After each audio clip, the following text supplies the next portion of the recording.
सभी गुरुजनों के चरणों में मेरी और कैरियर बिट फैमिली की तरफ से सर झुका करके नमन है, क्योंकि उन्हीं के प्रयासों की वजह से आज हम लोग एक सभ्य समाज का हिस्सा हैं। Happy teachers day. दोस्तों, इस वीडियो में हम लोग निम्न बिंदुओं पर बात करेंगे। पहला, केंद्र सरकार के द्वारा दिनांक 4 सितंबर 2020 को जारी एक नोटिफिकेशन के बारे में, जिसके आधार पर सभी भर्तियों पर रोक लगाने की बात चल रही है। साथ ही विभिन्न राज्यों में जो भर्तियां चल रही हैं उन पर क्या प्रभाव पड़ेगा, और उत्तर प्रदेश में अभी 16,000 टीजीटी और पीजीटी की जो वैकेंसी आने वाली है, साथ ही 4,000 जूनियर एडेड हाई स्कूल में जो सहायक अध्यापकों की भर्ती होनी है, उन सभी भर्तियों पर इसका क्या प्रभाव पड़ेगा, इन सभी मुद्दों को मैं कवर करूंगा। तो बने रहें इस वीडियो के साथ बिना किसी पार्ट को स्किप किए हुए। नमस्कार दोस्तों, मेरा नाम है नीरज और आप देख रहे हैं कैरियर बिट यूट्यूब चैनल। अगर आप इस चैनल पर पहली बार विजिट कर रहे हैं तो इसको सब्सक्राइब करते हुए बेल आइकन को प्रेस करना ना भूलें। दिनांक 4 सितंबर 2020 को government of India ministry of finance यानी कि वित्त विभाग के द्वारा एक ऑफिशियल स्टेटमेंट जारी की गई है, जिसमें विभिन्न प्रकार के जो एक्सपेंडिचर हैं, जो खर्च हैं, उनको कंट्रोल करने की बात कही गई है। और इसी नोटिफिकेशन में नई भर्तियों के बारे में भी जानकारी दी गई है, जिसे जानना आपके लिए बेहद ज़रूरी है। यहाँ पर पॉइंट आप देख सकते हैं, creation of post. There will be a ban on creation of new post.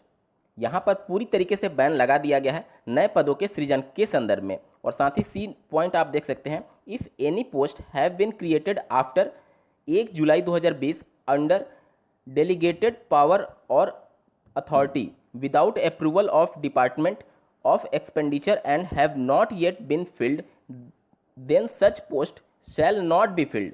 इसका मतलब ये हुआ कि 1 जुलाई 2020 के बाद से जितने भी पद सृजित किए गए थे, अगर वह बहुत ज़्यादा अनिवार्य नहीं है तो अब वो सभी पद नहीं भरे जाएंगे, यानी उन सभी वैकेंसीज को रद्द कर दी जाएंगी। और अगर बहुत ज़्यादा इंपॉर्टेंट है उन सभी पदों को भरने के संदर्भ में, तो अब वित्त विभाग से इन सभी विभागों को अनुमति लेनी होगी कि क्यों ये पद जरूरी हैं, और उनकी अनुमति मिलने के बाद ही इन सभी वैकेंसीज को भरा जा सकता है। जहां पूरे देश भर में एक साथ बेरोजगारों के द्वारा डिजिटल क्रांति चलाई जा रही है रोजगार को लेकर के, वहीं केंद्र सरकार के द्वारा इस प्रकार का नोटिफिकेशन जारी करना कहीं ना कहीं ये दिखाता है बेरोजगारों के प्रति वह कितना संवेदनशील है। दोस्तों, इसका क्या प्रभाव पड़ेगा? क्या अब उत्तर प्रदेश में जो भी शिक्षक भर्ती आने जा रही थी, क्या अब नहीं आएगी? तो इसका सीधा सा जवाब है कि अगर आपके राज्य में चुनाव है तो आपके यहाँ भर्ती आएगी।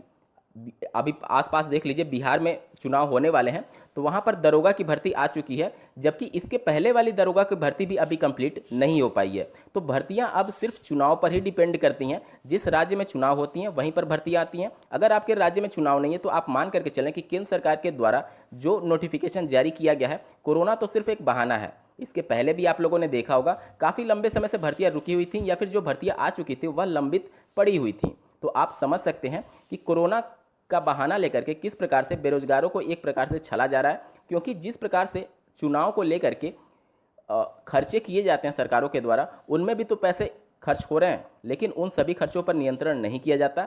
और आप आने वाले चुनाव में भी देखेंगे कि किस प्रकार से जोर शोर से जो विभिन्न प्रकार के विज्ञापन होते हैं उनमें सरकार के द्वारा खर्च किए जाते हैं। लेकिन अगर बात रोजगार की आती है तो यहाँ पर खर्चे कम करने की बात सरकार कर रही है।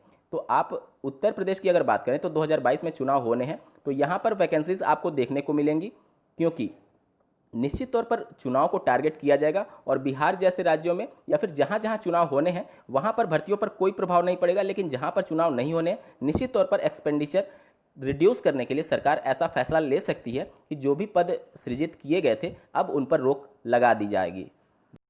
और अगर आपको ये लग रहा है कि ये केंद्र सरकार के द्वारा नोटिफिकेशन जारी किया गया है तो राज्य सरकार की भर्तियों पर क्या प्रभाव पड़ेगा, तो आप कोरोना की हालत को देख सकते हैं। इसकी वजह से सिर्फ केंद्र सरकार नहीं, राज्य सरकार की भी आर्थिक स्थिति खराब हो चुकी है। और इन सब का प्रभाव आप देख भी रहे थे कि विभिन्न राज्यों के द्वारा जो राज्य कर्मचारी होते हैं उनके डियरनेस अलाउंस यानी कि डीए में कटौती की जा रही थी, और केंद्र सरकार के द्वारा भी ये सभी कदम उठाए जा चुके हैं। तो आप सभी देखेंगे कि जहाँ जहाँ चुनाव नहीं है वहाँ पर आपको राज्य सरकार के द्वारा ये बातें निकल करके सामने आ सकती हैं कि हम केंद्र सरकार के फैसले का समर्थन करते हैं। और जहाँ जहाँ चुनाव है वहाँ पर वैकेंसीज आती रहेंगी। उत्तर प्रदेश की बात की जाए तो आप स्क्रीन पर एक आर्टिकल देख पा रहे हैं, सहायता प्राप्त माध्यमिक स्कूलों में होगी 16,000 शिक्षकों की भर्ती, और अक्टूबर में ये नोटिफिकेशन जारी करने की बात कही जा रही है। इस वीडियो को देखने के लिए आपका बहुत बहुत धन्यवाद। भगवान करे आपका दिन शुभ हो।